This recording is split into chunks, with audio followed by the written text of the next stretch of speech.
देखिए 2021 NEET physics question number 1 section first, ठीक है। इसमें क्या है हमारे पास, इंडक्टेंस, कैपेसिटेंस और रेजिस्टेंस, ये तीनों सीरीज में लगे हुए हैं, ठीक। तीनों सीरीज में लगे हुए हैं। यहाँ पर जो वोल्टेज की सप्लाई की जा रही है वो हमारे पास V वोल्ट है। कैसा वोल्टेज है? AC वोल्टेज है, ठीक है। AC वोल्टेज लगाया गया है, ये लिखा हुआ है, ठीक। इसके अलावा ये बताया जा रहा है कि जो हमारे पास इंडक्टेंस है इसमें जो वोल्टेज है वो 40 वोल्ट का है। जो कैपेसिटेंस है इसमें जो वोल्टेज है वो 10 वोल्ट का है। रेजिस्टेंस के बीच कितना वोल्टेज है? 40 वोल्ट का है। अब आपसे ये कहा जा रहा है कि इस सर्किट में जो करंट फ्लो हो रही है उस करंट का जो एम्पलीट्यूड है यानी I0 है, वो कितना है? वो हमारे पास दिया हुआ है 10√2। यहाँ पर क्या गिवन है? I0 की वैल्यू, एम्पलीट्यूड कहा जाता है, कितना है? 10√2 एम्पियर, ये दिया गया है क्वेश्चन में। अब आपसे कहा जा रहा है कि इसका इम्पिडेंस कितना है? इम्पीडेंस कितना है? इम्पीडेंस मतलब होता है जेड कितना है, ये पूछा जा रहा है। इम्पीडेंस यानी जेड बराबर क्वेश्चन मार्क लगा हुआ है।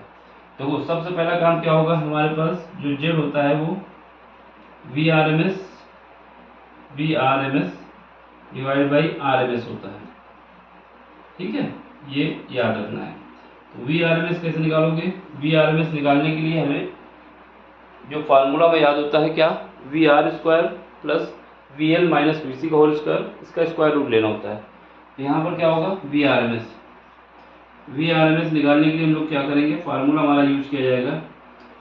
क्या यूज किया जाएगा? कितना हमारे पास वोल्टेज है रेजिस्टेंस में उसका स्क्वायर प्लस कितना वोल्टेज हमारा इसमें है L में, इम्पीडेंस में है, और यहाँ पर क्या है?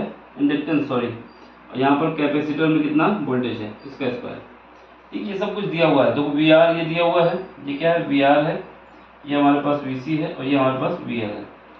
बस वैल्यू पुट करो, यहाँ पर वैल्यू पुट करेंगे तो कितना आ जाएगा? ये हमारे पास 4 जीरो का स्क्वायर कर दो प्लस 40 माइनस 10 का स्क्वायर, ठीक है। ये हम करेंगे, जब यहाँ से सॉल्व करके लाएंगे तो कितना आ जाएगा? ये हमारे पास आ जाएगा, यहाँ से हमारे पास आ जाएगा 1600 और यहाँ से हमारे पास आ जाएगा 900। तो यहाँ से जब बाहर निकालेंगे तो यहाँ से निकल के आ जाएगा 2500 और 2500 का स्क्वायर रूट होता है 50, यानी ये 50 वोल्ट आ गया, ठीक है। अब हमारे पास IRMS और I0 में क्या रिलेशन होती है? I0 जो होता है उसको अगर √2 से डिवाइड कर दिया जाए तो IRMS आ जाता है। तो I0 की वैल्यू तो दी गई है, ठीक है, दिख रहा है यहाँ पर I0 की वैल्यू दी गई है, IRMS निकाल लेते हैं। यहाँ कितना है I0 की वैल्यू ये है 10√2, डिवाइड करना होगा √2 से, काट देना है, कितना आ जाएगा? 10 एम्पियर। हमारे पास आंसर क्या आ जाएगा? आंसर हमारा निकालने के लिए Z क्या आ जाएगा? Z आ जाएगा, देखिएगा यहाँ पे Z आएगा VRMS 50 है, IRMS कितना है? 10 है, काट देंगे कितना आ जाएगा? 5 ओम। तो आंसर हमारा ये आएगा। लेकिन यहाँ पर एक ये मिस्टेक हो गई कि हिंदी मीडियम के लिए ये जो एम्पलीट्यूड लिखा हुआ है इंग्लिश में, वहाँ पर सीधे इसने लिख दिया था वर्ग माद मूल मान। इसकी वजह से जो I दिया है ये I0 ना होकर हिंदी मीडियम के लिए IRMS हो गया था। बात समझ रहे हो? हिंदी मीडियम में ये दिक्कत हो गई थी। ये तो इंग्लिश मीडियम का ही आंसर माना जाता है फाइनल, लेकिन हिंदी मीडियम के लिए सुन लो, हिंदी मीडियम में क्या हो गया था? हिंदी मीडियम में यहाँ पर I0 जो दिया हुआ है I0 नहीं लिखा था, बल्कि लिखा हुआ था वर्ग माद मूल मान। इसका मतलब यहाँ पे था IRMS, सीधे IRMS दिया हुआ था 10√2।